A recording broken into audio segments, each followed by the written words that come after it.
Hi, I'm Dr. Tony Mork, author, speaker, and endoscopic spine specialist. Today we're going to talk a little bit about the transforaminal approach to the lumbar spine. In this day and age, everybody talks about doing minimally invasive surgery, but there's really very little definition of what it is. The fact is, it's the size of the tube that you can actually perform a surgery with, rather than talking about the procedure, for example. So a minimally invasive fusion, in my opinion, is hardly a minimally invasive procedure. It's just that they're using smaller holes to get down to perform the surgery. In this particular case, we're going to talk about the transforaminal approach, which is actually the smallest approach and very utilitarian in getting foraminal disc herniations, foraminal stenosis, and paracentral disc herniations taken care of. I imagine if you're looking at this, you've got some pain, numbness, or weakness in your leg or foot, maybe even the buttock area, and you're looking for the least traumatic, most minimally invasive technique to take care of this problem. And this will explain what the transforaminal approach really is, using a 7mm tube, which you're going to see compared to a dime is really quite small. Okay, hope you enjoy it. Thank you. In many ways, the spine can be likened to a series of bony tubes or canals that are joined from the skull to the tailbone. The series of hollow tubes that allow passage of the spinal cord or the cauda equina are behind a solid column of vertebrae, disc, vertebrae, disc. So the anterior column is a solid column, and the hollow tubes, really called the central canal and the foraminal canal, are located behind the anterior column. You can see that safe passage of the cauda equina or nerves coming down inside the spinal canal is given by the lamina and even a portion of the facets. At each level there's big thick lamina attached to the facet joints, and the spinal cord or cauda equina is protected, and you can see very dramatically how it's even protected through the sacrum here. You can see the nerve or the cauda equina there, and then we have complete bony coverage coming down right through the tailbone. Here's an example of the foraminal canals. These are small, short canals off to the side where the nerves can pass from the central canal out through this protected area, over the disc, and then out to your legs, or in this particular situation. And all this idea of a protected environment for the nerves to pass through is great until we see something like a disc herniation occurring inside the canal.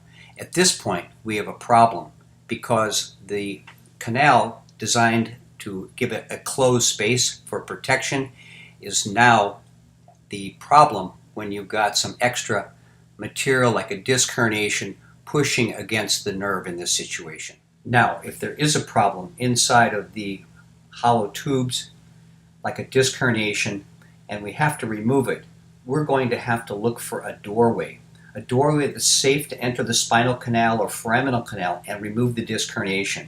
We'd like a doorway that already exists and is safe to access. Safe means that we're going to be able to see and access the disc herniation without injuring any nerves or causing any significant bleeding. Does such a doorway exist? Yes, it does, but it's a small doorway, and it's actually triangular in shape. This small doorway was described originally by Dr. Camden decades ago, and it is called Camden's triangle. This is really the transforaminal approach. He described a naturally existing but small doorway to the disc in the lumbar spine. It's triangular in shape and bordered on three sides by the exiting nerve root, the superior end plate of the vertebrae, and then by the traversing nerve root, or the part which is part of the cauda equina. So traversing nerve root, exiting nerve root border, and the top of the vertebral end plate. This is the safe way to enter the disc herniation that we previously saw. Okay. Doesn't this sound great? A safe way to enter a disc herniation that doesn't require any bone removal like a laminectomy or laminotomy does. So why doesn't everyone use this approach for disc herniations? The reason is that the instruments have to be pretty small and have to be pretty long because the angle of approach needed. In addition, there needs to be a light source that reaches as far as well as a way to retract the tissues so that you can see the herniated disc.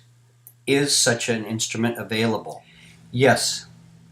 The instrument is the transforaminal endoscope. I put it here in comparison to a dime to show you the diameter.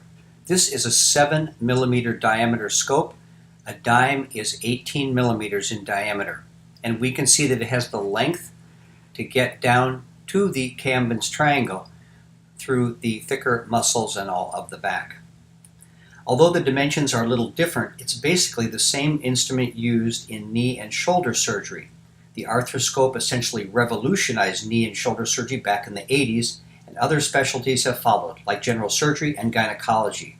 I don't know of any patient or doctor using endoscopic techniques that ever looked back and said, "I wish we could make the incisions larger again." The endoscope takes the term minimally invasive to a whole new level. Here we see the red posterolateral disc herniation at lumbar 3-4. Moving toward that is the obturator, which is the first thing to be threaded over a guide pin toward the disc herniation. This can be adjusted a little bit as seen to either go up or down or a little bit backward or forward. Once it's in place, the tubular retractor is threaded over it, which has a bevel which can be used to protect the nerve.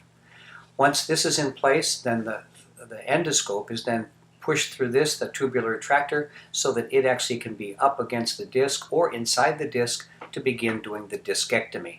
Remember, the endoscope has its own light source at the tip, so this lights everything up, and we're going to show a quick view of that. Here's a picture of a dime to show there's no way possible to get a Metrex tube in this location. So size does matter.